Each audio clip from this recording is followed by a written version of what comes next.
Well, good morning, Bakersfield, surrounding communities, and everybody watching online on YouTube, Twitch, and Facebook Live. This is the Early Bird Special right here on KGEO Sports Talk, 101.1 FM, 1230 AM. I'm Chris Burdick. That's Sparky. Sparky, good morning. Good morning. Let them know what they're in for, my friend. We'll get into some NBA trades ahead of the deadline, which is coming up tomorrow. And yes, both of us are probably not You're as not happy with yours either? Well, I mean, okay, don't get me wrong. I was sad to see Vukovic move as well, and I hate seeing Boston gain somebody of that skill. But I think you guys got some good young pieces headed your way. We'll get into that. We'll get into a little Super Bowl preview as it's Radio Row this week. So we'll get into some interviews ahead of the Super Bowl. Plus, we'll talk some Condors with our guy, Ryan Holt. Plus, if you'd like to win a family 4-pack of tickets to the Condors game Friday night, you can call or text in anytime throughout the show. We've got a couple 4-packs, so if you'd like to go on us, call or text in 842-2000.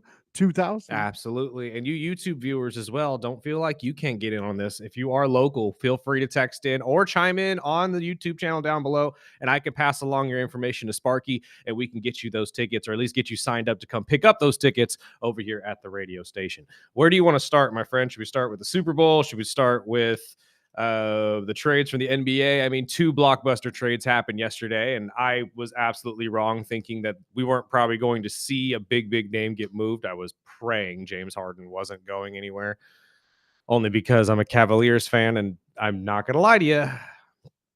I hate this trade. I hate it. I absolutely hate it for the same reasons I told you guys yesterday. James does not get you closer to a championship. Although Darius, yes, has been injury prone the last couple of years, he has shown a lot of upside. And all you're really doing is throwing a ball-centric guard next to another ball-centric guard, like they've done so many different times with James Harden. And every single time, it doesn't work. And either he sits there and complains and says, I need out of here within a couple months, or the other guy says, I'm never coming back to this place, pieces out, and goes and plays for somebody else. So I now am looking at this as, well, Cleveland's punting on all of the potential that we actually had. That this is not going to work out like Cleveland thinks it's going to. And honestly, we're going to see what happens tonight, because guess who Cleveland plays tonight? The Clippers. Well, it's an easy move for him. For both of them. This is just, again, I said my piece yesterday. If you want, go back to our episode yesterday when we were talking about it. You could hear my full thoughts on this trade, but I'm not happy about it. I've heard a lot of different angles of this. I've heard a lot of NBA or former NBA guys talk about it, like Channing Frye and Richard Jefferson were talking about it and saying, you don't have to worry about the playoff woes because he's not the main focus. He wouldn't be that guy. No, you're not bringing in a guy like James Harden to have him not do anything in the playoffs. And if that is the case, why would we have traded Darius? Darius was doing the same thing. We weren't focused on Darius Garland being the number 1 option in Cleveland. That was Donovan's job. Evan Mobley is 2. Darius was maybe 3 if Jared Allen wasn't doing well. So that argument is moot. Of course you want him to come over and help this team get to the next level, get past the Knicks and the Celtics, and get into the championship. But the other thing that I'm talking about, and I'd said yesterday, he's a chemistry killer, man. He absolutely is. He gets in with the star, but he's never a chemistry guy with everybody else. And if I hear one more person say that every big man he's played with has thrived, no, they haven't. Joel Embiid was already that good. Bringing a guy like James Harden over was just taking more attention off of him and putting it on James, thus allowing Joel to do better. Like, come on. Let's not sit there and lie and say that this is going to somehow become Evan Mobley's unlocking the key, or the key to unlock his treasure chest, I should say. Like, this is just, it's not going to work in my opinion. So let's move on to the other 2 trades that happened yesterday. let's start with the Grizzlies, and then we'll get to Sparky and his Chicago Bulls multi-team trade. And honestly, they keep saying that might not be the end of the trades for Chicago. But Jaren Jackson Jr. has finally been moved. He will be headed to the Utah Jazz. I believe this will also allow Memphis to gain 3 first-round picks, along with rookie guard Walter Clayton Jr. and forwards Kyle Anderson, Taylor Hendricks, and George Niang. Some pretty solid big men to fill out the roster for them. And it gets Utah a much-needed piece to continue their rebuild. Let's hear spot number 1 from Shams, my friend, about this Jaren Jackson Jr. trade. Sorry, I know there's like 4 bytes in there, but it should say JJJ trade right after it. Jaren Jackson Jr., the 2-time All-Star with the Memphis Grizzlies, former Defensive Player of the Year award winner. He is being traded to the Utah Jazz for a package that includes Walter Clayton Jr., the former collegiate star at Florida, some veteran players, but most importantly, 3 first-round draft picks. And for Utah, this represents a major swing now. They're going to team up Jaren Jackson Jr. with Lauri Markkanen, Keontae George, who's been a breakout star this year, Walker Kessler. This is a deep team that they've got building there. And for Memphis, it's clear. This signals a full rebuild. They've got a few very promising players. You think about Cedric Coward, Zach Edey. This is a young team that's growing. They moved Desmond Bane last summer. Now Jaren Jackson Jr. We know they've been in trade talks around Ja Morant. And this Grizzlies organization has 13 future first-round draft picks that ties them with Brooklyn and Oklahoma City for the next 7 years. And they also, in this process, created the largest trade exception in NBA history at $28.8 million, which gives them some flexibility over the next year. But this is a massive deal for Utah. We're starting to see them now. Danny Ainge, Ryan Smith, their owner, and co. This is a big move for the Jazz. So I'm interested to see how Utah really engages this new roster, because like he's saying, this could really open up their alleyway to the playoffs, and they're talking about winning now. They're not waiting around anymore. And this is one of those quick turnarounds that honestly I don't think a lot of people were thinking about this season. Jaren Jackson Jr. is a huge, huge defensive get for them. And it would allow Lauri to move to a 3 if they would want to, or just play a little bit of a unique style of big style where you can utilize how both Jaren Jackson Jr. and Lauri Markkanen can be used as a 3 or a 4 and maneuver them around the court at the same time.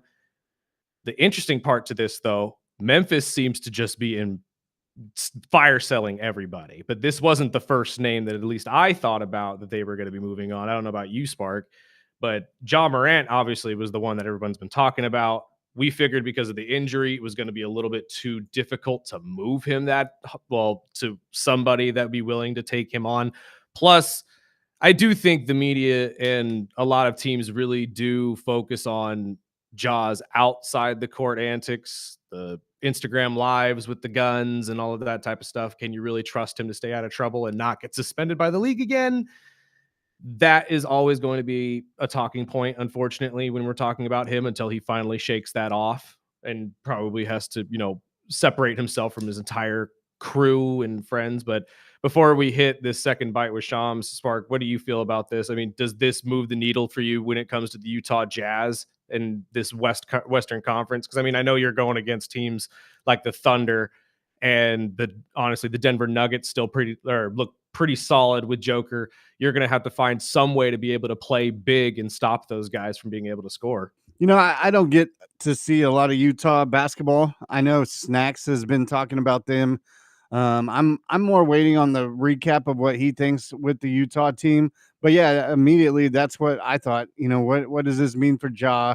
And 2, with Memphis just cleaning house, I would expect if they're going to continue, maybe we hear more with another trade later this afternoon or early tomorrow. Honestly, we probably won't from Utah. I think that they've probably moved a little bit. No, not Utah. Enough. Oh, I'm sorry. Yeah, Memphis for sure. Memphis will be most likely moving on from Ja Morant today. And honestly, hearing what Shams is talking about, the 13 future draft picks, the ridiculous surplus of money now that they can use on anybody they want, they are in prime position to really kickstart this rebuild in the best way possible. And I think they've found a good young coach that's going to be there for a while that will help with that process. I just think that this was one move that I wasn't expecting. I thought if there was one piece you may have held on to with or throughout all of this, it would have been Jaren. But then again, Jaren's relationship with Ja, like they are very, very like best friend esque, very buddy buddy.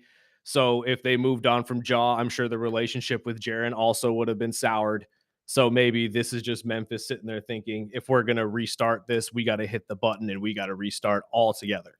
But Shams did talk about what this means for Ja Morant and his future. Obviously, we have been talking about this for weeks, and I realize we've been focusing on football so much, but we will be making the transition to basketball once the Super Bowl is over. And one of the major talking points that we've talked about every single week with our guys, or it seems like every week with our guy with Snacks, has been Ja Morant and his future with the Memphis Grizzlies. We've said it, we've parroted it from people, we've played audio for you.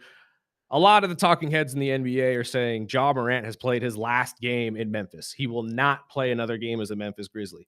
So this is what Shams Charania is saying now, post Jaren Jackson Jr. trade, what this means for Ja Morant, and maybe like Sparky is saying, how quickly this trade may come within the next 24 to 36 hours. The Grizzlies' conversations around Ja Morant and entertaining offers is continuing around the league. There's multiple teams with interest in Ja Morant. We've seen with Desmond Bane, and now with Jaren Jackson Jr., this is a Grizzlies organization that is prioritizing their young core. They had a few years of success here with Memphis, made some runs. This team looked like it had some promise, but they're now officially turning the page on this and stocking up with draft capital. But the Ja Morant trade conversation between now and Thursday's deadline are continuing to heat up and are continuing to ongo. So the picks that Utah sent over to Memphis were the LA Lakers 2027 pick, the most favorable first rounder with the Jazz in 2027 as well, between Utah, Cleveland, and the Minnesota Timberwolves, and the Phoenix Suns 2031 pick. All of these years, I realize, sound fake, but we are in 2026 now. So, but I mean, what do you think about this part, Spark? I mean, Memphis really kickstarting themselves into a rebuild and doing it in the right way, in my opinion. I mean, setting yourself up for success with all the draft picks and the future money that you can use on players and free agency. I mean, that's what happens when you bring in a new coach that wants to stay young, and you know, with all the drama that's been surrounding Memphis for, I mean, even more than a year. I mean, if I was to go in and take that position, I would be doing the same thing. Stack up those draft picks, you know, get the salary cap needed to build a team that you think you can move forward with. And I'm interested in seeing what else they can add to this process with the Ja trade. And to piggyback off what you're saying as well, it also opens up an avenue to restart the culture and really bring somebody in that would like to be the center of that culture, whether it be a rookie or a free agent that's looking for a fresh start. And that's, I'm trying to think, and nobody really comes to mind on who could be that face. Yeah, a big name right now, I can't think of it. Maybe we see it later on. Maybe a Zion, if he wants to restart his career out of New Orleans, or, you know, one of these guys that'll just fall out of their spots as the 2 or 3. Maybe even Boston. I'm not saying that there's any talk of this, but maybe Jaden Brown, decides, I don't want to be a number 2 to Tatum anymore. And he leaves. And they say, you know what? We got a ton of money over here in Memphis. Why don't you come play for us and be the star for us? Money talks. That's what I'm saying. So at this point, I think this is the best thing, if you're a Memphis Grizzlies fan, that you could ask for, with all of the drama and just falling out that this team has had in the last couple of years. And like Shams said in that bite, there was a point where we were looking at Memphis as a number 1 team in the West. I was just gonna say that. I mean, it wasn't that far away that we were just talking about. You know, this is a championship caliber team, and it just shows how quick things can change in the NBA. Oh, 100%. And again, going back to the opposite side of this coin, Jaren Jackson Jr. will most likely find a way to thrive out there in Utah with a team that, I mean, Walker Kessler, Lauri Markkanen, Jaren Jackson Jr., who's the shortest of the three, if you believe that. I just came across this picture right now and it made me laugh, so I have to run this to you, Spark. 7'2" is Walker Kessler. Lauri 7'1", Jaren 6'10". That is a monster. And they also have other players that are 6'11" and higher. I'm just like, you want to talk about being able to play big. And that, I think, is what they're trying to do, is they're going to try to make their own style of basketball, which is, okay, you have quick guards. Let's see how much they can get to the rim with our absolute oaks right here in the middle of the court. And with a defensive player of the year in Jaren Jackson Jr., that's going to help a lot.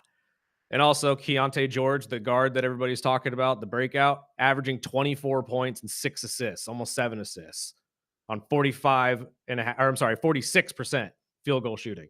That's pretty impressive. Let's shift over to the other trade real quick before we hit a break, though, my friend. Which one do you want to hit first? The 3-team trade?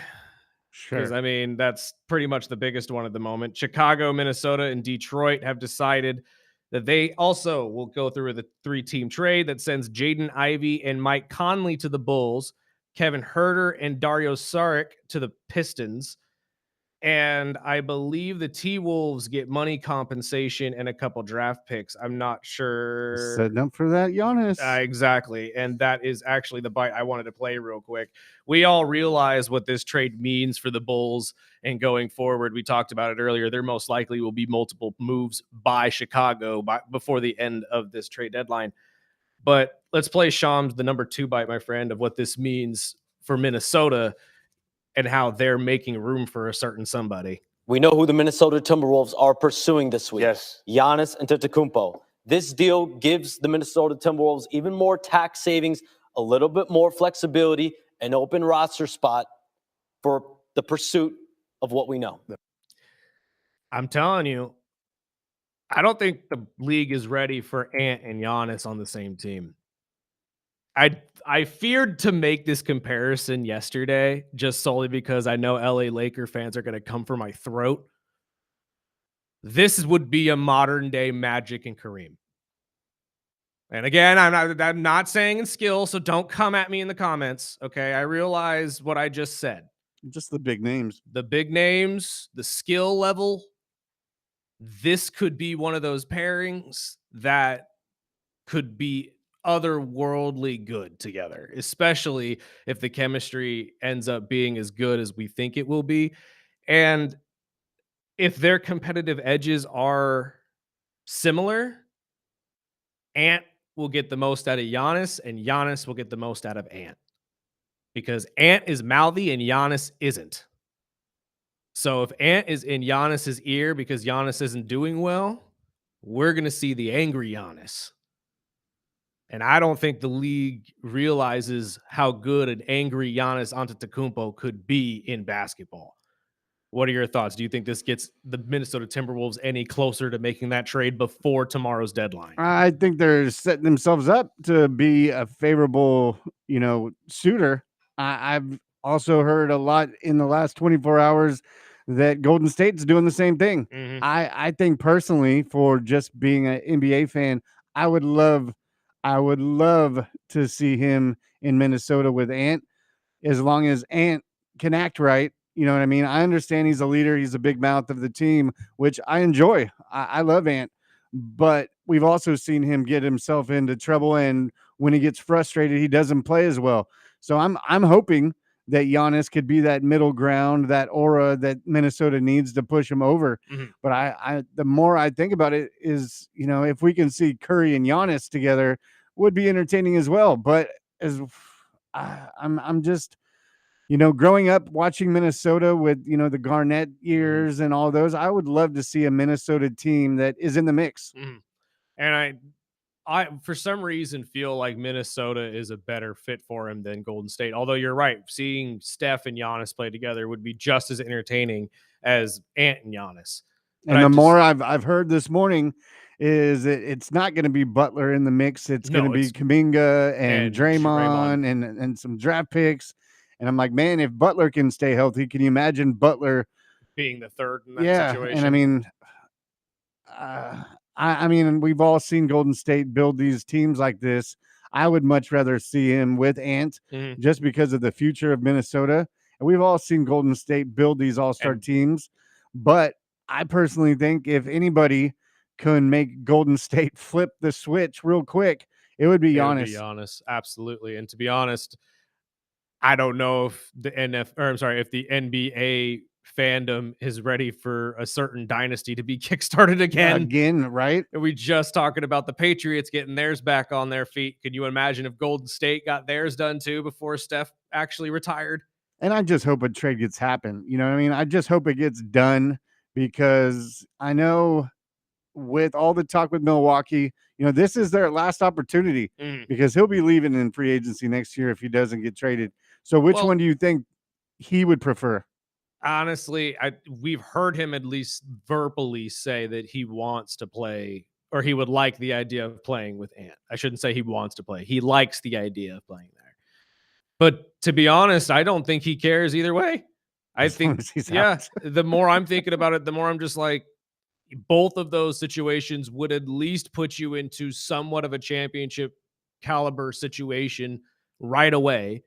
And depending on who is given away for both teams, I mean, it could really fit very well. That's why I'm thinking like Minnesota might work a little bit better because if you could hold on to Julius Randle, That's what I was the other options on the yes, team. and you Can can you get rid of imagine Rudy if Gobert. can you Like, imagine if Minnesota gets the trade and they turn it around? And yes, it'll be an uphill battle, but can you imagine a finals with Minnesota and OKC? and Minnesota is not that far away. They were just knocking on the door a year ago, 2 years ago. And honestly, if it again, I gotta stop saying that. If it wasn't for the Thunder being so damn good and it's so just chemistry driven, they probably would have been in the finals last year.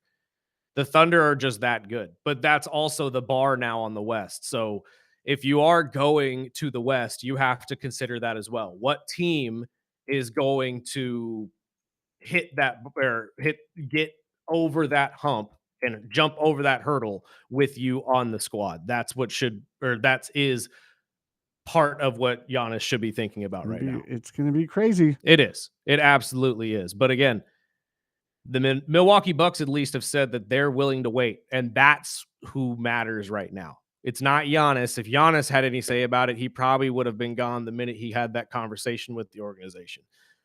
But it's all on Milwaukee. What does Milwaukee want to do? They said they are willing to wait till the offseason just to assess what draft pick numbers they would get, how good each of these draft picks would be.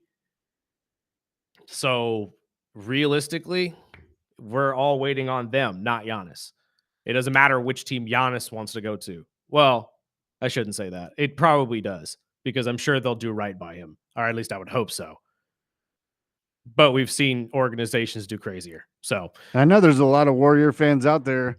I mean, what would you expect? I mean, would you rather have Giannis? I mean, I know there's a lot of Draymond hate and love in Golden State, but losing a guy like that, which I think it's a it's big hit.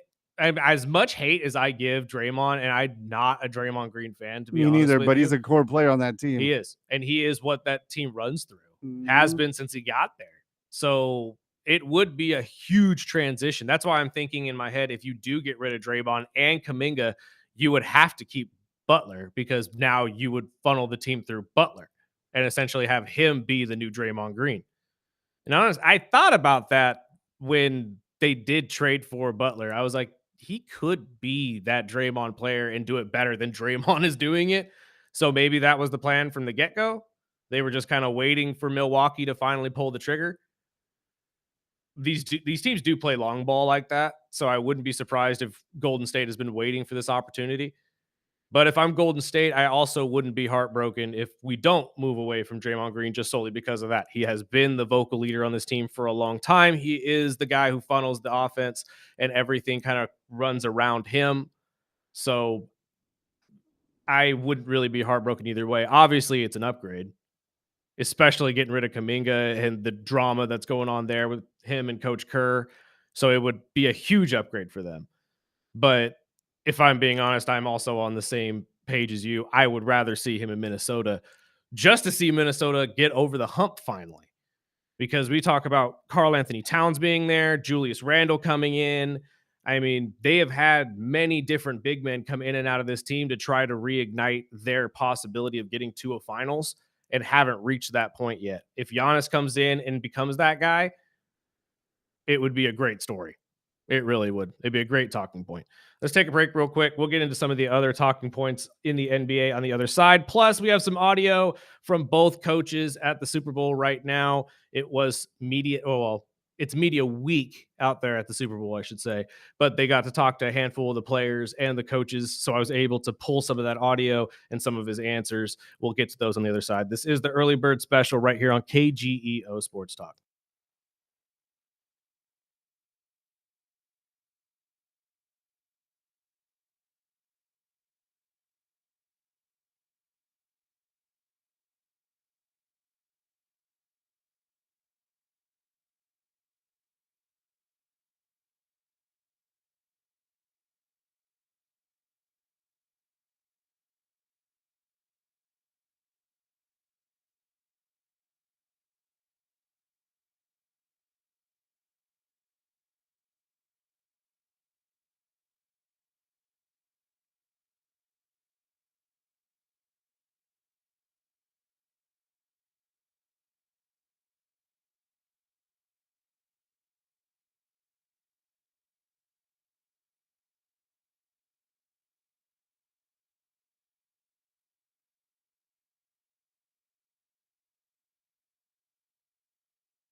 am I getting the Joe Hendry?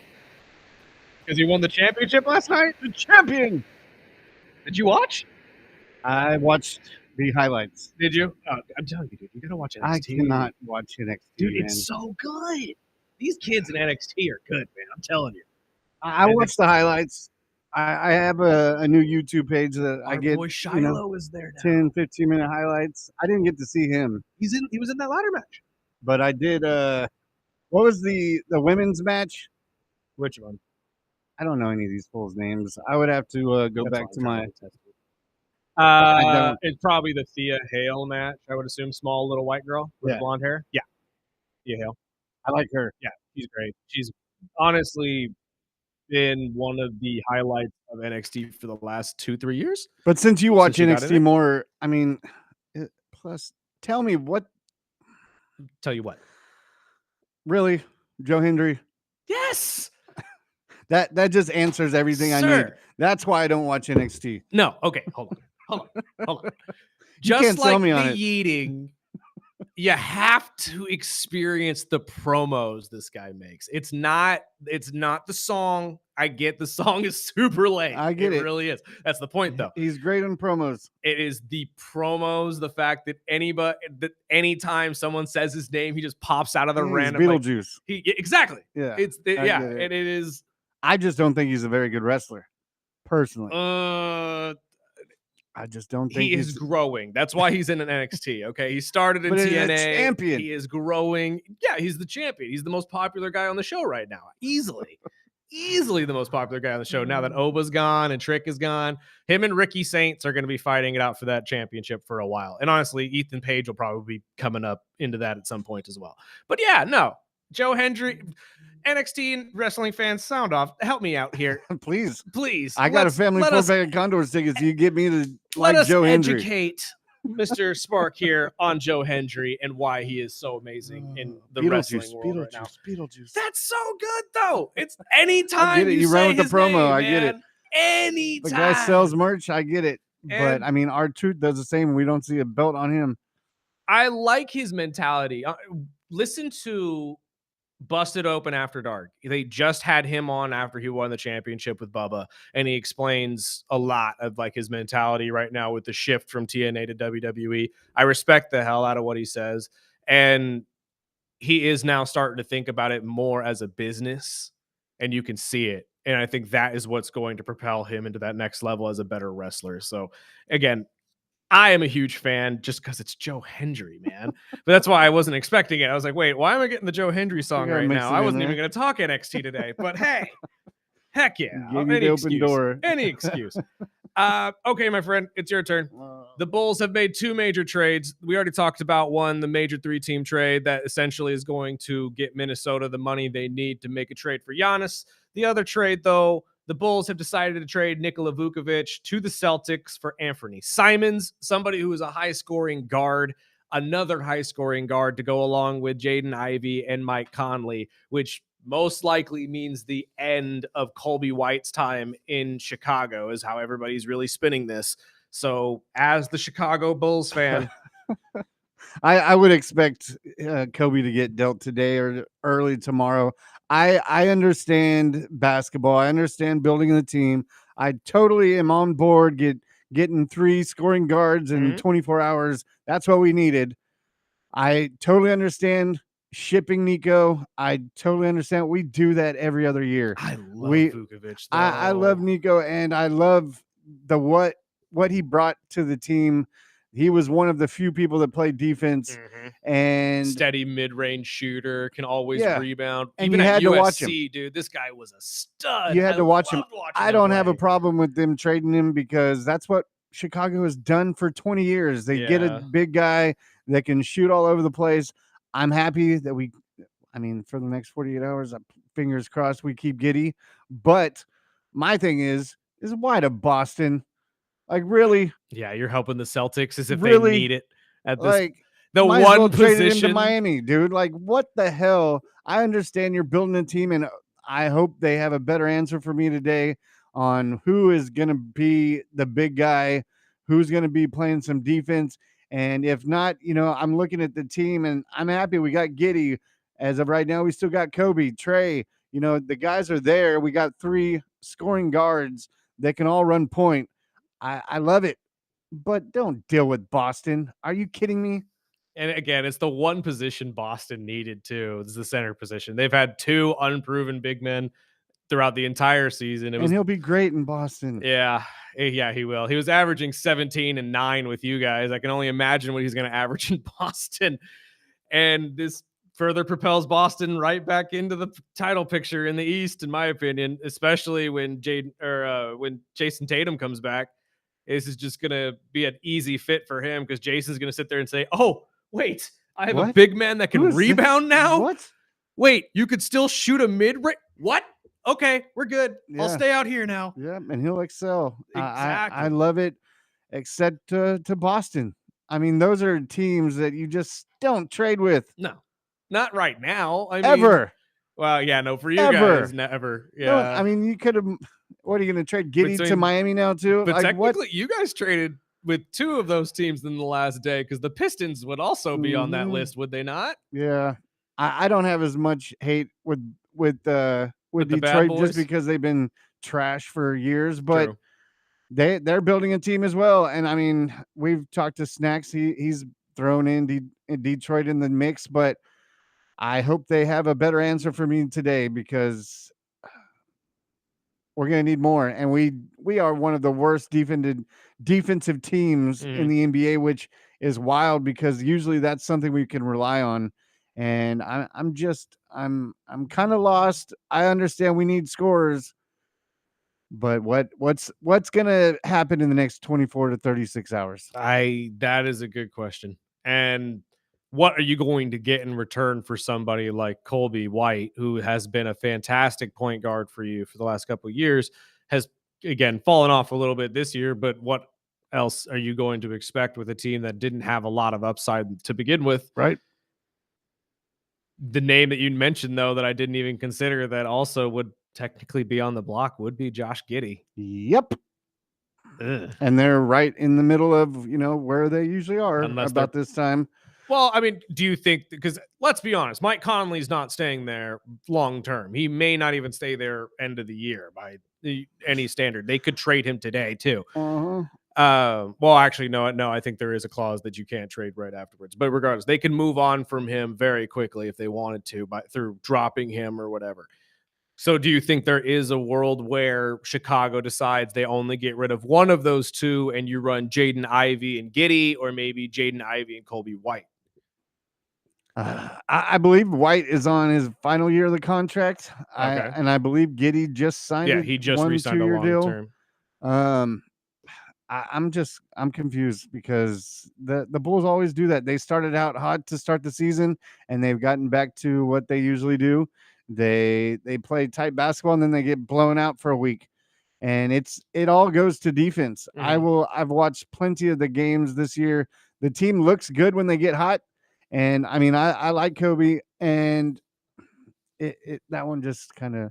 I understand the Nico trade because we always find these guys, these random, big guys that can shoot all over the place, and we rent them and we trade them, and we've been doing this since after post Jordan, and that has just been in our blood. And I always go back up to the president of the Chicago Bulls. I don't think he knows what he's talking about, or he just has a bad vendetta, but he can always get us right in the cusp and then something stupid like that. But I've also heard, players like Draymond's name was brought up as a perfect fit for Chicago. And I'm like, really? Because I would say Kuminga. exactly. I would take Kuminga Kuminga over over Draymond any day. And we should still have Butler from 5-6 years ago, Yeah. personally. Yeah. But that's just what Chicago does. And I hope they keep Kobe. I like the guy, and I just think his time is running out in Chicago. And I think if you're not gonna keep him, you might as well get something out of him while you can. Oh yeah, and that's But don't trade him to Boston or Miami. Just stay away from those teams, please. Miami for sure, especially with the years and years and years of them knocking you guys out of the play-in tournament. That would just spurn in me as well if I were you. But the Boston move again, getting Anthony Simons is a good move, I guess. But again, it's another guard that is probably just going to be coming off the bench, I would assume, unless you have plans to start Jaden Ivey and Anthony Simons over Josh Giddey. Again, possible. I haven't watched enough Chicago Bulls basketball to be able to tell you if that's a good move or not. But it seems to me like Chicago is trying to at least find young pieces to build around before they hit the restart button themselves. They've really pushed a lot of guys away, like you said, but they've brought in some and looked like at least they were starting to build somewhat of a winning culture there. I just, I don't know. These moves are head scratching to me in certain ways. Like I said, or like you said, I mean, moving it with Boston didn't make any sense to me because now you just bolstered Boston and made them so much better because you filled the one need that they needed. And maybe they just see it as, well, we're not going to make it happen, so we might as well get a good guard out of it. It's not even the All-Star game. Yeah, If your mindset is that, then you shouldn't be in the business. true. So I don't know. We'll see what happens with all of this. Like, I don't expect Chicago to be done. Like we've been saying all morning, I expect them to at least have one or two moves left in them. We'll talk about that when they happen, most likely today or later on today. Let's take a break real quick before we get into some of these football bites. We will get into the coaches that will be coaching the Super Bowl this weekend. Both Mike Vrabel and Mike McDonald talked yesterday. And everybody's been asking me my thoughts on this whole Matt Ryan talking about the quarterback one situation. It's a fair question. I'll explain my thoughts on the other side as well. This is the Early Bird Special on KGEO Sports Talk.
Welcome back.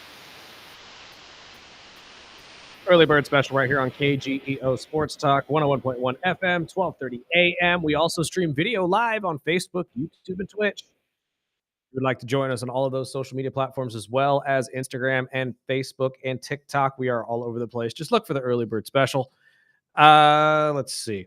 And if you want to win some Condors tickets to Yes. Friday night's game, $3 beer night, we'll get into that and much more with Ryan Holt, but you can text in on YouTube or you can text in 661-842-2000. We've got a couple family 4-packs. You gotta get in on this. The Condors are red hot right now, third in the Pacific Division, but right on the tails of Ontario and Colorado. 1 point away from Ontario, who we play on Friday. Just saying. And then we go to Ontario on Saturday. That's one of my questions for Holtzy this week. How do you really do that, man? Yeah, I don't understand that. I get that Ontario's not that far away. We're not talking about that Ontario. We're talking about our Ontario here in California. But going back and forth in one day, like those buses must be nice to be able to sleep comfortably in that kind of thing. Because going through an AHL hockey game, hopefully winning that game, and then just saying, all right, everybody on the bus, let's go. You're sleeping on the bus today. Right. And God, that must suck. And they do that twice in a row because we do that with Ontario this week. And then next week, we do it with San Diego, with the Gulls. At least you're going to San Diego. It's going to be interesting. I can't wait to talk to Holtzy. Plus, quick turnaround is quick. All-Star is right around the corner as well. We started out the month of February on a good note with the win against Calgary, and we've won the last 3 because they beat Abbotsford last week as well to round out last night. So. But speaking of All-Star, I know we only got a couple minutes left, but did you watch any of the skill challenge last night? Exactly. No, I'm just kidding. The Pro Bowl skill challenge. I saw the highlights. Really? Because I didn't even see that. It's when the highlight is Micah Parsons on a motorized scooter on the field trying to play, there's an issue. But I mean, don't get me wrong. The highlights I saw, they tried to make it fun and flashy. You could tell the guys were enjoying themselves, so that's good. I'm glad the players at least enjoyed themselves. Jamar Chase had a pick 6 on Jared Goff, which I was like, oh, okay. I didn't realize that offensive players were playing defense too, but that's cool. Drake Tolga said this morning Justin Fields was invited to be a part of one of the challenges. Was he? And he denied. Yeah, and he said, it's bad when players are turning it down. Here's the thing. We're talking about Shedeur 2 weeks ago. Right? How Shedeur was going to be in the game. It was a talking point for the NFL. Somebody had to be in there to make people say, oh, maybe I'll watch Shedeur play, right? And I was very critical, as I'm sure some of you were when first hearing this story, that not even Trevor Lawrence was going to be in the Pro Bowl. Joe Flacco was the 3rd Pro Bowl quarterback, guys. So I don't know if Trevor looked at it and said, I'm a pass. Yeah. Or if they just didn't call Trevor. But we're going to sit there and tell me that the AFC's 3 best quarterbacks this year. I grant you, I know Drake May was supposed to be one of them. But you really think the 3 best quarterbacks were chosen this year? This is the joke of the matter. This is what I'm talking about. So no, I didn't watch any of it. I didn't care to. I don't even know what games they played. Do they still do the quarterback challenge? Probably in dodgeball and tonight's the Pro Bowl? No, that was yesterday. Today's Wednesday. Last night was the Pro Bowl. Last night the flag football game was the Pro Bowl. That's what I'm saying. Like, oh my God. And on a Tuesday. Yeah. A Tuesday night. You're competing with NXT, bud. And my boy Tony D'Angelo had something to say on a microphone. So you think I'm going to be stopping and watching Tony D'Angelo for you? No. I'll wait till the Super Bowl on Sunday. Thank you. And so we get the MVP award tomorrow. Yes. Okay. Yeah. The MVP awards, I believe, would be Thursday night, if I'm not mistaken. I know the awards is Thursday. So we'll see John Hamm and company hand out the awards. I can only assume Matthew Stafford will probably be awarded the MVP. And I've been trying to wrap my head around this, but even if you're a angry New England fan right now, I think the NFL is banking on we give Matt the regular season MVP. Drake still has the opportunity to win the Super Bowl MVP. And let's be honest, if the Patriots win, who do you think they're going to give Super Bowl MVP to? It's not going to be the random Joe Blow on the defensive line unless he has a 5-sack game. Unless, yeah. The last time we had a defensive player be the MVP in the Super Bowl, I believe was Malcolm Butler. Malcolm Smith. Oh, no. It was Butler. No, Butler. Butler was afterwards. You're absolutely right. Malcolm Butler. Malcolm Smith was the linebacker right before that. But still, it is, I mean, one of the bites I pulled, which we'll play after the break because I realize how close we are to it, was the defensive, talking point of the week. This is the first defensive coach on defensive coach Super Bowl since Bill Belichick and Dan Quinn, the 28-3 game. Yeah. That's why I'm praying. All of this is coming together, Sparky. It's all coming together. It's all going to break this stupid curse. But one of the bites is Coach McDonald talking about that and being one of possibly the first defensive-minded coach to win a Super Bowl since Bill Belichick back in 2018. And how different the game has become because offensive football has just been so dominant for the last couple of years. I mean, I got a list here of coaches in the last, looks like 10 Super Bowls, Sparky. Nick Sirianni, Andy Reid, both offense. Andy Reid, Kyle Shanahan, offense. Andy Reid, Nick Sirianni, offense. Sean McVay, Zach Taylor, offense. Bruce Arians, Andy Reid. Do I need to continue? Granted, I know a lot of these names are Andy Reid, Kyle Shanahan. I realize that. But still, the point is offense has been dominant. And throughout my entire life, I know probably throughout most of yours and Sparky's, what is the saying that everybody says, Spark? Defenses win championships. Defense wins championships. Offense sells seats. Defense wins championships. Apparently not. Not anymore. Because again, the last defensive-minded coach to win a Super Bowl, Bill Belichick, Super Bowl 53, 2018. So this is going to be interesting. Both of these guys coming in with defensive minds, obviously. Both have pretty interesting stories that we will get to on the other side before we get to our guy Ryan Holt of the Bakersfield Condors. Because on one side, you have a coach that could potentially be the first coach ever in NFL history outside of Mike Ditka. This is post-Super Bowl era. To win a Super Bowl as a player and as a coach for the same franchise. And on this side of the coin, you got Sam Darnold, the comeback kid, the one everybody shoot away, the one we talked about yesterday. Not a lot of people had a lot of respect for. And not a lot of people had a lot of respect for the Seattle team in general. And Mike McDonald turned this team around in 2 years. Either way, this is going to be an entertaining defensive game, in my opinion. We'll get to all of these stories on the other side, plus our guy Ryan Holt from the Bakersfield Condors. This is the Early Bird Special right here on KGEO Sports Talk. Go follow us on all social media as well, Facebook, Instagram, TikTok. We'll be right back.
Welcome back. Early Bird Special right here on KGEO Sports Talk, 101.1 FM, 1230 AM. We're also streaming live on Facebook, YouTube, and Twitch as well if you'd like to join us on those social media platforms. And don't forget, you can text in or call in right now, 661-842-2000 before we get to our talk with our guy Ryan Holt of the Bakersfield Condors to get your hands on a family 4-pack of Condors tickets. Just text in right now, 661-842-2000. You can chime in with anything you would like on topics we've talked about today. Or if you just like to say hi, call us idiots. We don't care. Yeah, we got the first one said Joe Henry's gimmick works in NXT and WWE. He's a solid wrestler and a good promo. I'm telling you. WWE And he adding can the sing. Beetlejuice gimmick is just works, and he gets the crowd going. Sing, Sparky. We haven't had a wrestler that breaks out the guitar like this guy since The Rock. And the let's be honest, the songs are fantastic. Now the theme song is super lame. Don't get me wrong. I Believe in Joe Hendry is probably the best part of the song, but you know, when you go the wave your hands from side to side part, I'm okay, I'm cool, I'm good. But this man is top tier. Top tier. We're gonna see one of the best Top NXT tier runs. promo. Yeah, well, again, wrestler. Okay, he's got to go up against somebody that's going to impress you. But we're going to get you watching NXT, my friend, and we're going to get you on this Joe Hendry train. I'm going to tell you that right now. I feel it. You're going to be singing his praises here by next year. Yeah, give me a year.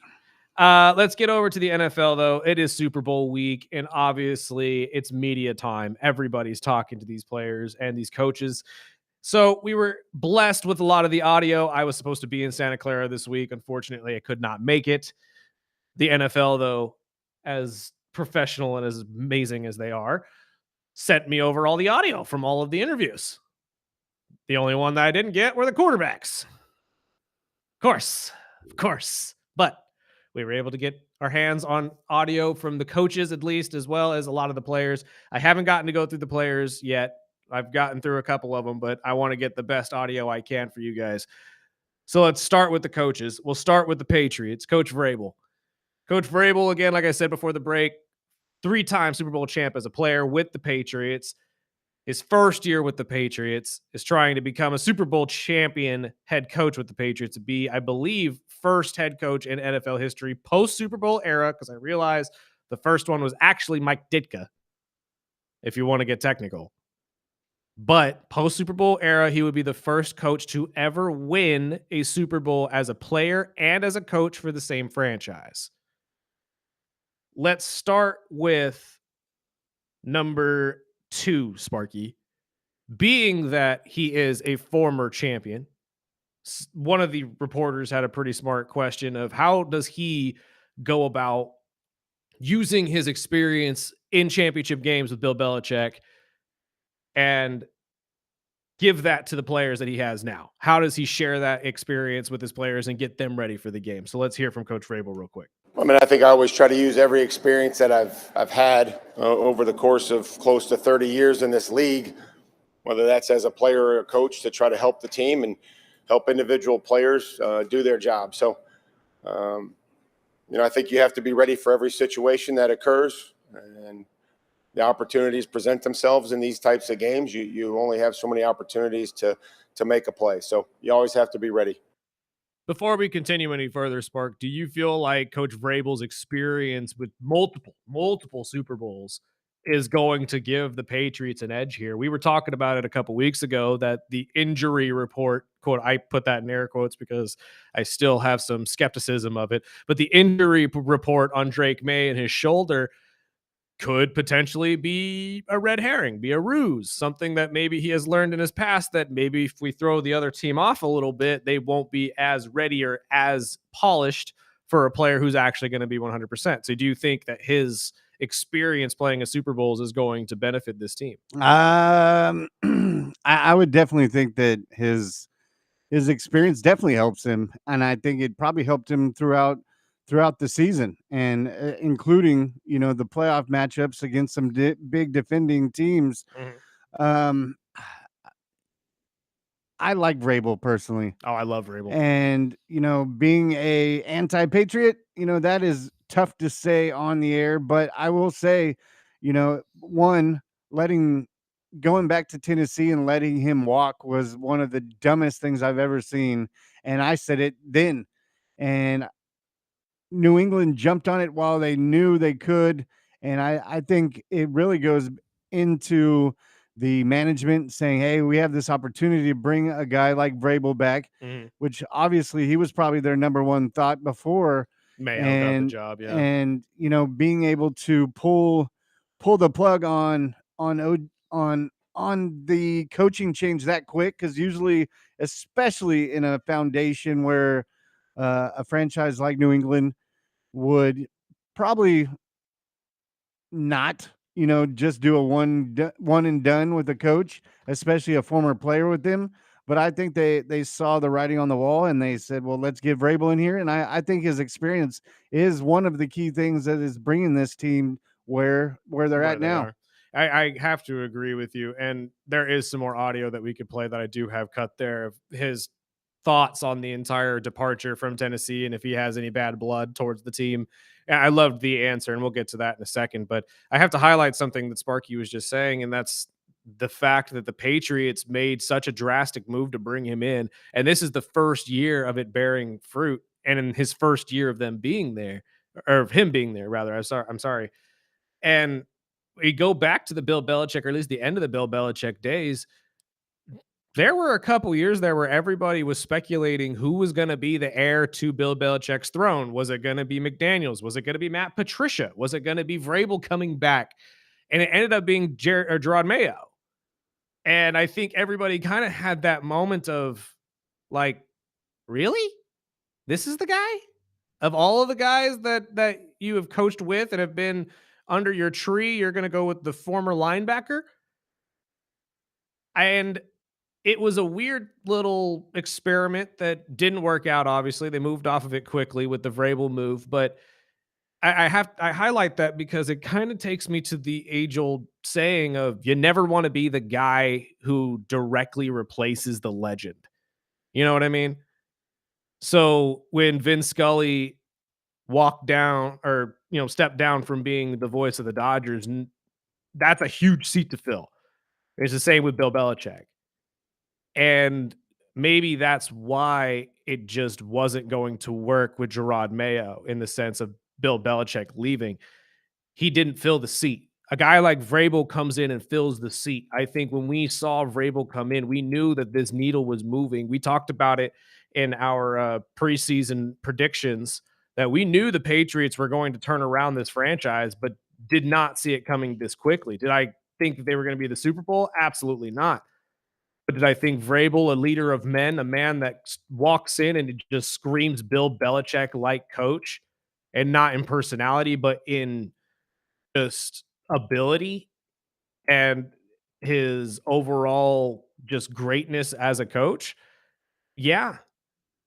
So thinking about it, I have to highlight, or I have to agree with you, Spark, that him coming in was a game changer, and him coming in with this experience, knowing multiple years of his career were Super Bowl winning, he probably came in thinking we're going to do exactly what we did those years. Just like his mentality in Tennessee. We were good in Tennessee because we kind of mapped that. We are now here. We are doing the Patriot way. We are absolutely taking it and running with it. And look where it's gotten them. The Patriot way has gotten them all the way back to a Super Bowl. Who do we got on the phone, my friend? Daily Patriot Dave. Mr. Dave, how are you? Good morning, guys. I'm glad you brought up the Patriot way. You hit the nail on the head. The Vrabel playing with Belichick, being with New England. You have Josh McDaniel. Did you know that this is his 10th Super Bowl for Josh McDaniel? The guy was there throughout all of the Brady era. Yeah, so this could be. I don't even want to even say it. I think my opinion is that they're going to have them prepared, and they're going to be able to dissect what's going to happen with the Seahawks, and I believe they're going to come up with a win. It's not going to be a high-scoring contest like, 21-17 or 28-21, but I think it's going to be a well-played game. Do you think that we're going to get a low-scoring game like we did between the Patriots and the Rams a couple years ago. I believe, what was that, a 10-9 finish or something like that? No, I'm thinking they're each going to score a couple touchdowns apiece, maybe 3. It's just you never know. What happened last year? Oh, out. Who would have thought that would happen? True. But, Very true. I like the matchups. I mean, Seattle is great. Their defense is great. But the Patriot way may be back, and when you have Josh McDaniels and Vrabel and an upstart quarterback, it could be the start of something good. Mm-hmm. I think we're going to get into that more with Bolt tomorrow. But I was looking at the over/under as of this morning. It was 45. Is it 45? And I personally think it's going to be a high-scoring game. That sounds about right. Yeah. That was going to be my next question, because and Dave, thank you for the call. We really appreciate it. I think it'll be a higher-scoring game. That was going to be my next question, because with both of these coaches being defensive-minded, being that, I mean, we're both thinking about this in that way, because I have to agree. I think this is going to be a defensive-minded game, but also it's going to be high-scoring. I know that's an oxymoron, but let me explain. Both of these defensive coaches are going to be playing chess with each other. They're going to be saying, okay, is my defense better than your defense? Or am I going to be able to read your defense better than you can play call it, or your team can at least audible into something different? Exactly. I think they'll be set and they'll be ready. Yes. I think on one end, I think, the weather is going to be much better than they're used to in February. God permitting, or that no massive rain comes down on Sunday in the Bay Area. And New England, I think with New England having to deal with all these tough defenses the last, month, I think they'll be ready. I think Seattle's defense is tough, but considering what New England has dealt with for the last month, I think they'll both be ready. But I do think it'll be a high-scoring game. I think they're going to be taking a lot more risks. I think, with the amount of, Kenneth Walker and Nigba, I think they're going to be, they'll lead their team. But I also think guys like, the Cooper Kupps and, Mac Hollins, which a lot of people don't talk about, I think they're both going to be involved. But I think it's going to be a lot higher score. I'm going to wait until Bolt comes in, because I know earlier this week it was 3.5 with Seattle, and it moved up to 4.5, because I was thinking maybe, 28-24, 31-28 type thing. So I'm staying away from the over and under, because I think it'll be a 3-4 point game, and I'm not going to put my money on that. I know I've been talking a lot about Sam Darnold and Drake May, but I do believe this game is going to be won by the better coaching staff, because you really look at, and really I say coaching staff, but it's going to boil down to two coaches on both sides. It's going to boil down to McDonald and Kubiak on this side, and Vrabel and McDaniel on the other. I don't know exactly what is going to be coming out of this, but this is going to be a massive chess match.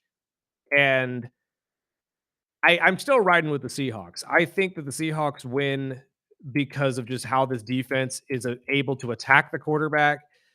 My concern with the Patriots against the Broncos was the Broncos' ability to get to the quarterback and the Patriots' inability to really stop a pass rush that's very good. And it did kind of come to that. Drake had to run for his life. Lucky for him that it was in the middle of a snowstorm and Noah could see which direction he was going. It helped with that white jersey. It definitely helped with that white jersey and those silver pants. But you're not going to have that benefit in this game. And that's going to be the second bite that I wanted to get to, which was Coach Vrabel talking about that Seattle defense and how good they are at getting to the quarterback and how he plans to attack them. So let's hear from Vrabel real quick. Well, we'll have to stay balanced. I mean, our best games, we're able to provide some semblance of run game, and we're able to kind of marry some of the play action passes. And I don't think in this league you want to turn things into a drop back passing game. That makes it really difficult. They're good up front. They play a lot of people. They're disruptive. They work well together with games. They don't give up many X plays. And I think that those numbers, whichever you're alluding to, isn't because they're not good tacklers. They're really good tacklers. It's just sometimes in the shell that they're in, some of the underneath coverage is a little bit deeper. But I think they're a very good tackling football team, and you can tell the fundamentals that they play with across the board. So playing balanced is traditionally what you'll hear from head coaches. Everybody says they want to play balanced. But do you really think this game is going to be a 50-50 split up and down with pass and rush, or do you expect the Patriots to lean one way or the other? I think they're going to run the ball. I think so too. I think They're going to lean on Henderson and Stevenson. I think they'll do both backs, and I really personally think a lot of the play action, if the running starts to work, I think a lot of the play action to their tight ends and the short little routes to Diggs, and I'm gonna say I would expect Mac Hollins to be a hidden gem in this game because he's came up in big games for them over the season, and I'm starting to think the same thing with Seattle. I think the way Kenneth Walker has been running the ball, obviously dealing with an injury with their backup running back, I would expect Darnold to throw the ball a lot more. Yeah, honestly, I think you're right. Leaning on Jackson Smith and Jigba would probably be the smarter idea for the Seattle Seahawks. But I really like what they've gotten out of Kenneth Walker the last couple of weeks. So if there's one team I think that's going to be a little more balanced, it would be Seattle. But I agree. If I'm the Patriots, I'm running the football. And hearing that from a Patriot standpoint is wild because we've come from a decade and a half, 2 decades of nothing but throwing the football with Tom Brady. So this game sitting there saying you got to run a ball. And I mean, you got to run the ball because like you just said, you have to set up a play action situation. So that front seven of Seattle does not get to Drake May as much as they want to, which will make it way more important to hold on to the damn ball. Yeah. I mean, 100%. The turnovers are going to be a major change in that game. That might be a concern for them, though, because we have seen what Stevenson has done all season. And I know he's been trying to work on that, but he has had fumble problems. And like you just said, if Seattle peanut punches one out, especially after a big run, that'll be demoralizing for a Patriots team. And I don't know if you'd be able to bounce back from that. Because this Seattle defense, when they can cause turnovers, they win football games. That's so, I mean, the usual saying is, the team that leads in the turnovers wins the game. I think in this matchup with both teams, kind of almost the same type of team with the tough defense, a run-heavy team. I mean, you just brought it up with Stevenson, which he's been better. And I mean, he's been running like a freight train the last couple of weeks, but it only takes one turnover in this one game to change the whole mindset of the whole team, and they're young. So, I mean, luckily they have a veteran present, a Super Bowl winning head coach. I mean, I think luckily they have a young running back that can turn it up anytime, but that's where I'm leaning on Seattle. That is why I brought up the question of if Mike Vrabel's experience as a player was going to give the Patriots the edge, because I do believe it will play in. And as you guys heard, Daily Dave just said, McDaniels has been to plenty of Super Bowls in his tenure as a coach. Many. I mean, we're talking about Bill Belichick being a first ballot Hall of Famer. That boy at the end of his career might be walking in as well. But that's why I do believe this game is really going to come down to the coaches, how well these defensive minded coaches are going to be able to read each other's defenses and find a way around it and relay that to their incredible offensive coordinators who are both head coach worthy, in my opinion. Obviously, we'll be seeing Mr. Kubiak with the Raiders next year. Raider fans, be nice, please. Right. But that's what it's going to boil down to, in my opinion. I could sit here and talk to you guys about the great story of Drake May and Sam Darnold till I'm blue in the face. But realistically, it is going to come down to which tandem of coaches is going to make that one chess move that's going to say, ha, got you. And do you think the turnovers really rely on really, I can put this in a 2-part, but everyone knows the history of Sam Darnold in the playoffs and the big games, and he's shaking it off. He's looked good. At least this year. This is the Super Bowl. This is the big game. But we've also seen the MVP candidate with Drake May that has looked a little rough in the playoffs. Yes, he's played a bunch of tough defenses, so some of that I could understand. Yes. But do you think this is really going to rely on the coaching is number one, but number two on two quarterbacks that have shown shaky moments in their careers? Mhm. I mean, obviously with Darnold a bit older, Mhm. but do you think one is going to need a big game out of May to shake that crap off that he's had for the last few weeks?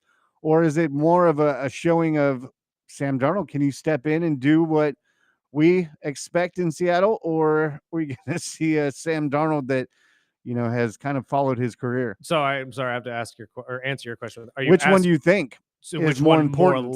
more important? I'd say Drake May having a great game is more important to the Patriots than Sam Darnold having a great game for the Seattle Seahawks, because we've seen the Seahawks win through defense and special teams alone. And yes, granted, Sam has the history, at least in a couple games that he started in the playoffs, of turning into the proverbial pumpkin. But we also have to take into account that the Minnesota Vikings in that game were working with third string linemen and were going up against a pass rush that could not be stopped. So was it really Sam being bad, or was it the fact that he was put against unbeatable odds with a Minnesota Vikings team that, yes, looks fancy because the names that were still out on the field? The Justin Jeffersons were still there, the Jordan Addisons were still there, but the line was not. So we'll see if Sam Darnold can actually continue this level of play against a defense like the Patriots. The way the Seahawks are set up right now, I don't see why he can't. But if he turns into the proverbial pumpkin, he will never shake off that again. And everybody will just look at it as, oh, you had one good game against the Rams, and then the rest of it has been just awful. But that's why I say that Drake May, I mean, you've heard it from guys like Dan Orlovsky on ESPN, has to be almost perfect, because we're already talking about the turnover situation with Seattle. If Seattle causes turnovers, they win football games. If Seattle gets any kind of a momentum swing through defense or special teams, it's hard to beat this team. And that's how they've won a lot of games this year, was because they've won football games with all three phases of the game. So in order to beat a team like that, you need your star player, your MVP caliber player, to have an MVP caliber night. And that's why I think that personally, it all boils down to that. If you have Drake May have a spectacular game, no mistakes, I realize he can't really make up for mistakes that other people make.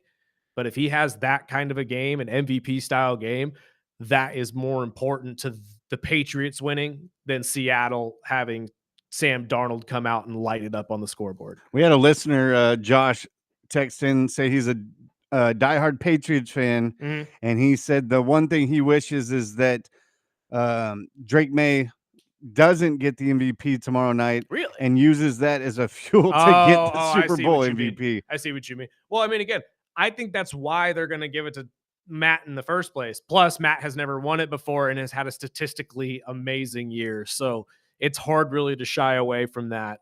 But I think the NFL realizes Drake has an opportunity to not only win an MVP in the Super Bowl here in a couple days, but he's going to be an MVP candidate going forward. If this continues, Vrabel and this team can stay together, this coaching staff can stay together, there's no reason to believe that Drake May does not become a multi-time MVP. So the NFL will weigh that into it as well. And maybe you're right. Maybe him not being selected will give him the fire under his butt to sit there and say, oh, really?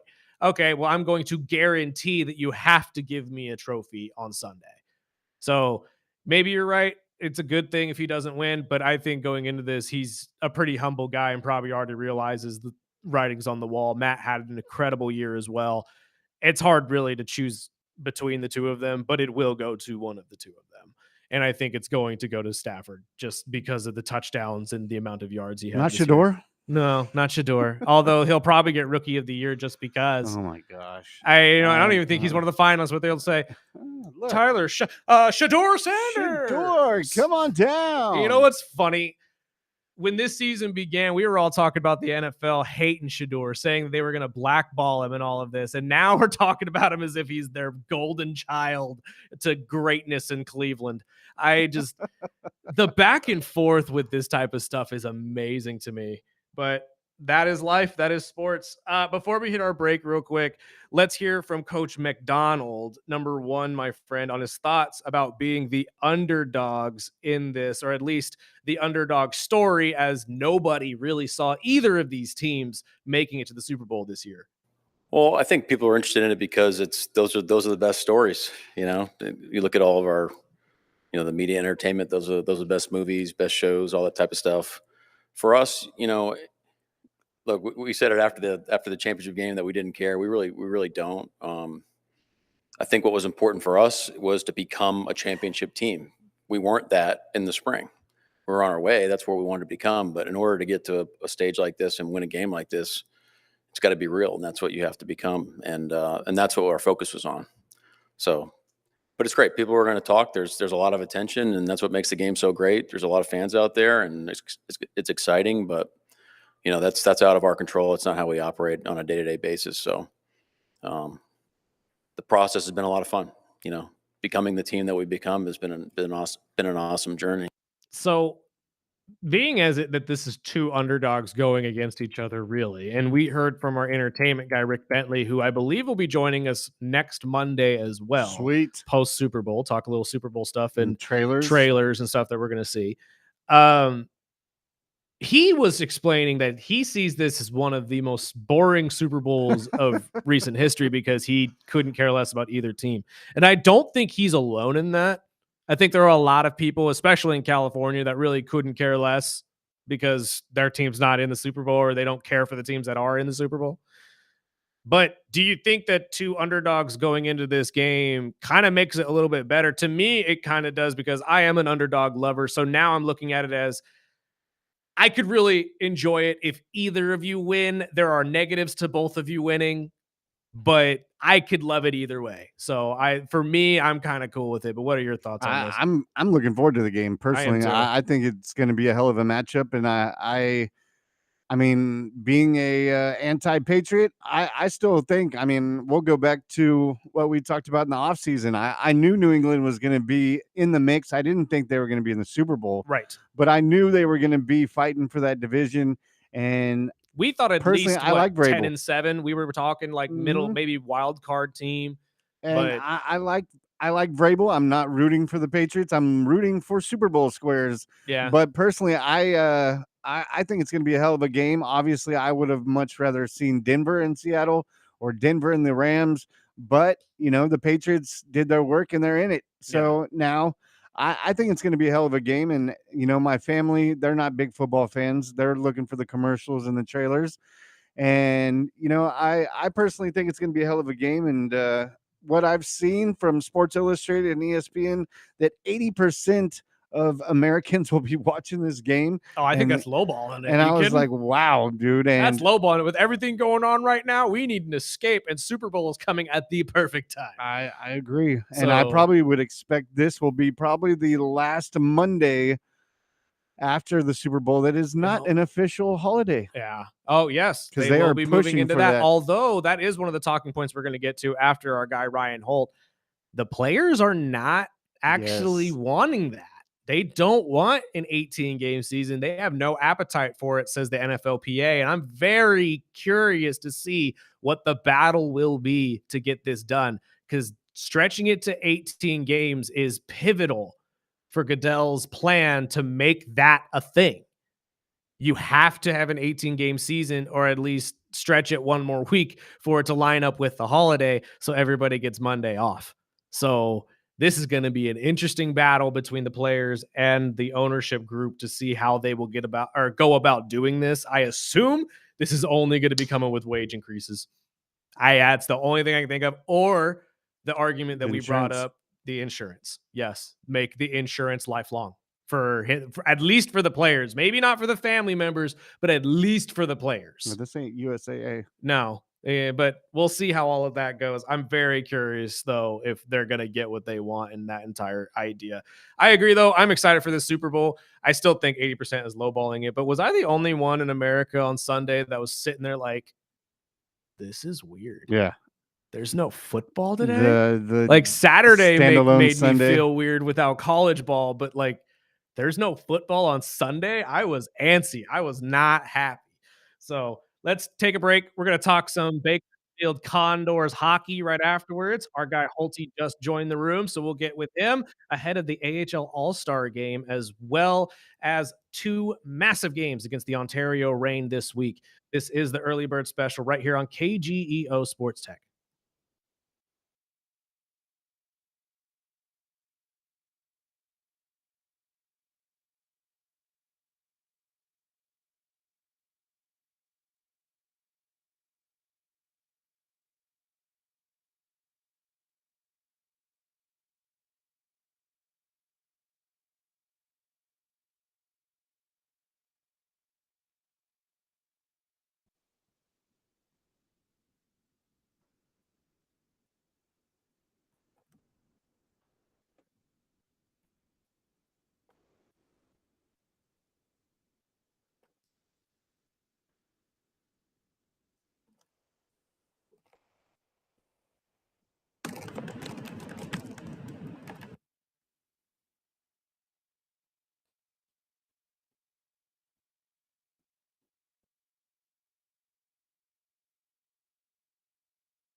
Welcome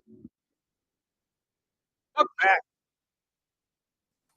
Early bird special right here on KGEO Sports Talk, 101.1 FM, 12:30 a.m. Also join us video-wise on Facebook, YouTube, and Twitch at any point in time you wish, or you can join us on Instagram and TikTok as well. We're all over the place. But it's time to talk Bakersfield Condors with one of our favorite people. That'd be Ryan Holt. Sir, how are you? Good to see you. Good morning, guys. What's happening? Good morning. There's plenty happening apparently in the AHL. We sit solely in third right now, a point away from our next opponent for the next two games, and only a handful of points away from the top spot. We've talked about it a lot in the last couple of weeks, how big these games are against Ontario. But one of the main things me and Sparky both were thinking about before we got you on here was, how do you guys go about these games knowing that you have to play at home, get through that game, and then essentially shower, get on the bus, go to Ontario, and do the exact same thing again the next day? Yeah, that's just life in the American Hockey League, right? Life in the jungle, as we like to say. But yeah, I mean, these are big games because, the Condors have won, and they took care of business the last three games against teams that you should take care of business against, two against Abbotsford over the weekend, and then last night an overtime win against Calgary. And, the reason why the Condors are in the position they are is because they've won the games they should win, and they've held their own against the top of the division, and they've shown themselves to be, one of the top teams in the division, along with Ontario, along with Colorado. So these are fun games to be a part of. It's going to be a fun weekend against a rain team, which, has played us tough all year long. It's probably our toughest matchup just stylistically, and, two big games going into the break. So I would imagine, a split is probably in the cards here for somebody, but, we'll see what happens here this weekend. Well, and Friday night would be the best night to go out and check out these two teams. Yep.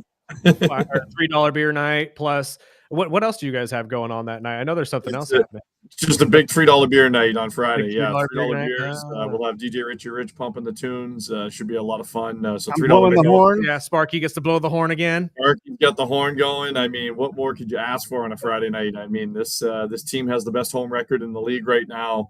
That's even with a Grand Rapids team, which is setting records for their overall record historically in the 90-year history of the AHL. So it shows you how good the Condors have been at home this year. The crowds have been great. The energy's been amazing, and looking forward to, the fun part of the year here, right? We kind of call these days, kind of the dog days leading into the All-Star break, but it hasn't felt like that just based off the way the team has played. And we'll get to the All-Star game here in a second because I have some questions on how the AHL All-Star game goes for people who haven't actually seen it. But one thing that I was looking at in the standings is the Condors are one of the top teams in terms of penalty minutes. Is that a concern going into the rest of the season? I mean, I know we're a rough, tough team that likes to get down and dirty, but is that something that teams are looking at saying, oh, maybe we can get into these teams' heads and get a couple penalty plays? Yeah, I think it's, definitely an area that needs to be cleaned up, I think, moving forward. I think the minor penalties are something that you kind of want to eliminate. We have a tendency to kind of snowball a little bit, and thankfully the penalty kill has been very good, which is a positive. But you definitely don't want to be killing penalties, right? When you're killing penalties, your best players aren't usually on the ice, right? Your top goal scorers aren't usually your penalty killers. Quinn Hudson does kill penalties for us, but usually, that means that you're going 2, 4, 6 minutes without, your best players hitting the ice, and that's what you don't want to do. This Condors team is very good at even strength. Obviously, has a prolific power play as well. So they want to keep this game 5-on-5. They want to play games 5-on-5. Usually, they're the better team when games are usually at even strength. Now, you already brought up his name, so we might as well move over to the AHL All-Star game and our guy Quinn and how he is going to fit into all of this. But I'm curious how this all works because I personally am of the belief that the NHL has the best All-Star setup, especially when it comes to like the season's classics and stuff like that. All these different teams from different countries playing each other. I love that. I think other teams or other organizations need to actually follow in their footsteps, especially basketball. But we'll get into that on a different day. How does the AHL go about it? I know you guys have a skills challenge that'll take place on the 10th, and then a 3-on-3 challenge as well. How did those kind of go? Yeah, so they'll have the skills challenge the night before. So that's the Tuesday night. That's always even going back to the old All-Star games back when they used to play things straight up 5-on-5. That was always the fun night, in the NHL. So they'll have the breakaway relay, they'll have the fastest skater, they'll have the hardest shot. They'll put the targets on the net, and you'll have your accuracy shooting competition. Would imagine Hudson's probably in that accuracy shooting competition if I would to peg him for what type of competition he'd be in, and then they'll pit conference against conference that night, and then the next night they'll come back. It'll be a 3-on-3 divisional tournament. Basically, you'll play round robin against the other three teams, the other three divisions. They'll kick out two finalists, and you'll play for the for the All-Star trophy. So it's always a lot of fun. The 3-on-3 is actually pretty entertaining. It feels like overtime, basically for 5 minutes for the games. It gets a little bogged down if you play 5-on-5 and can't really hit people. So I like the 3-on-3 format. It makes it entertaining for the fans. And it's cool for Quinn to be able to do that next week. And is there like set teams that these guys are going into, or is it just it's just divisional, right? So the Pacific will come together. They'll play the Central, the Atlantic, and the North, in games, and then the two top teams out of the round robin will end up in the final. And since I know you guys are wrestling guys, I got to throw something by you, because we just started this over the weekend. So we have the line right now is Howard, Hamlin, and Hudson, right? Mm-hmm. So we were going to call it the Triple H line, but then we wanted to take it a step further. Okay, we're going to call it the pedigree line. Does that work? That works perfectly. That works perfectly. I love it. Okay, we were kind of sampling it this weekend. We were kind of throwing it out there, putting the feelers out there. Well, but yeah, so Hamlin, Hudson, you have to play his song while you guys actually talk about this, though. You know that. Now, I think we can take a step further too. We can maybe do that as the goal song when that line scores, so we can build on this. There's building blocks to this. So we just wanted to throw it out there just to see if it was going to fly in the wrestling community. So absolutely. No, you would be embraced. Are you kidding? I mean, we were going to call it the Degeneration X line, but then I thought, make it the pedigree line. The pedigree line makes a lot of sense. And honestly, this community is a very diehard wrestling community. So I think you'd win over a lot of Bakersfield people with that as well. They will love that. So I'm all well, back to hockey. I mean, did I read this right? Last Saturday, our goalie broke a record. Yeah, 51 saves, Connor Unger, and what a great story for him. And this is a great story for anybody, right? In any walk of life, right?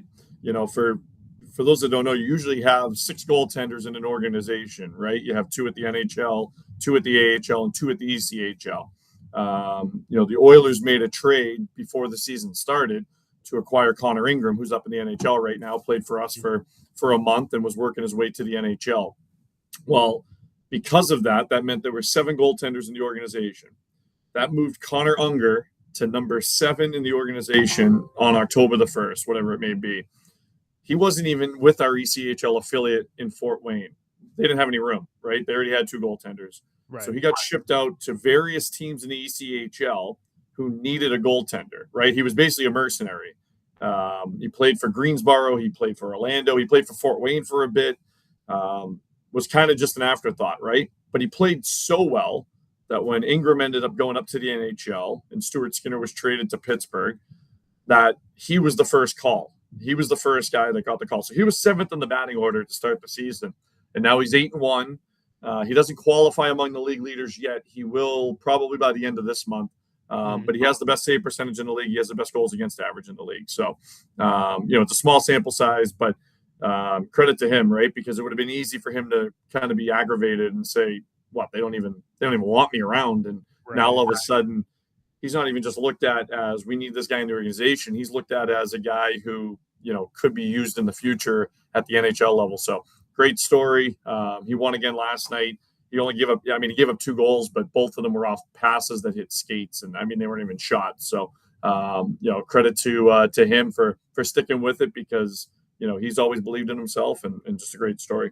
Well, his name has come up on this show a couple times now because I remember talking about him a couple weeks ago and how well he was doing. So it's awesome to see that not only are we getting a standout scorer in quick. 27 goals in our last 15 games. So that's, not even 2 a And game. is the defender still one of our best goal scorers as well? I'm sorry, his name escapes me at the moment, but we have Carfagna, we've got Leppinen. We can beat you a bunch of different ways. That's who it was. Leppinen, so Leppinen was the one we talked about a couple weeks ago. yeah, he's going to come back from injury here on Friday, and that's the interesting too. The part too is we've had 3 or 4 defensemen that have been out injured, and some guys that have come up from the ECHL have really performed well. So we're going to need them moving forward. They'll end up being roster moves, and some of them will end up back in the ECHL, but come playoff time, you're going to dip into that reserve, and you're going to dip into the depth of the team. And right now they're firing on all cylinders.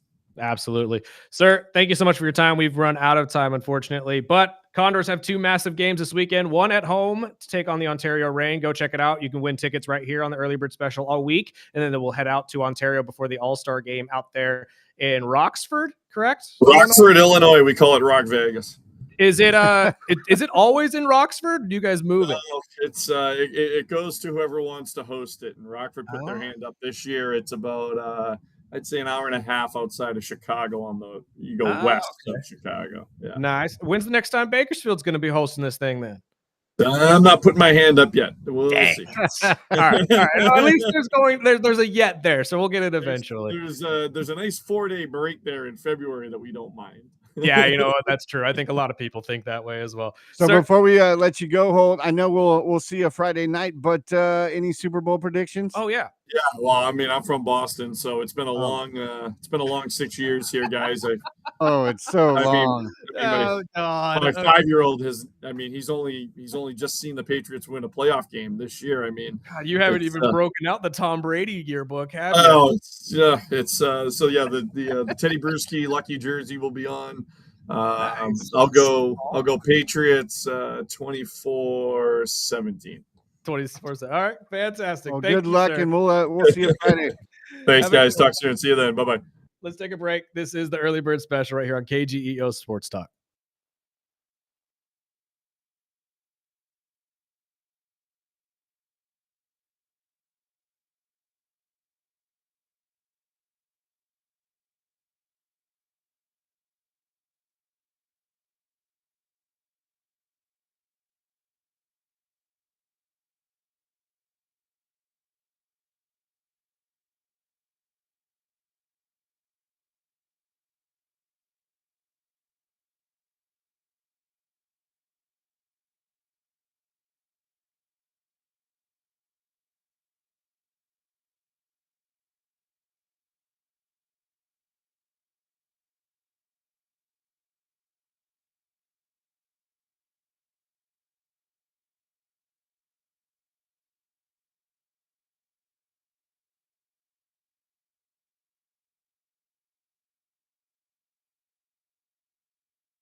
Welcome back.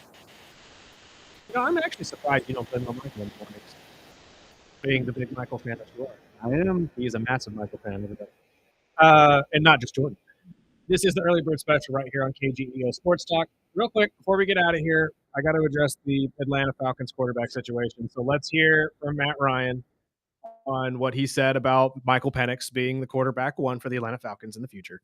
Well, neither of us are the head coach of the football team, so we can't answer your question on that. But, I think all of us are going to get together as Ian's been a part of it for, I guess, 3 days. Yeah. 3 days, and has had a lot on his plate during that time. I think, as we start to get into this process and dive deeper into the roster, how it currently stands, where it's, going in the future, I think those are conversations that'll be a part of it. Quarterback's obviously very important, and we're, excited about Mike and what he's doing with his rehab.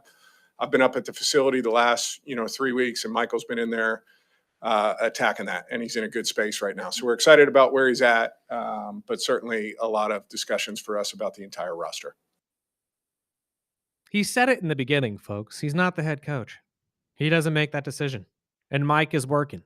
So everybody that's coming in my DMs or texting me saying, oh, Atlanta's moving away from Michael Penix, haha, calm down. All he's saying is that he's not committed to anything. And honestly, he shouldn't be. With Michael Penix's injury history, we need to find out if he even can bounce back from this knee injury to begin with. Exactly. So That's a big injury. I wouldn't be committing to him either. Now, am I hoping eventually he'll commit to him? Sure. But let's see what happens in weeks 1, 2, and 3 of next season. Is Michael going to come back looking like a decent starting quarterback? Or are we going to see an even worse showing than what we saw before? And if that is so the case, Atlanta has a perfect draft to assess that problem in 2027. Like I said, Nico Iamaleava, Jaden Maiava, Arch Manning. There is a list of quarterbacks that'll be coming out into next year's draft that will gladly take the starting spot for the Atlanta Falcons. So we'll see what happens. But for everybody freaking out saying that Atlanta's given up on Penix, calm down. All Matt said is that he can't address that. He's not the head coach. It's not his decision. And that's a fair statement. So let's leave it at that.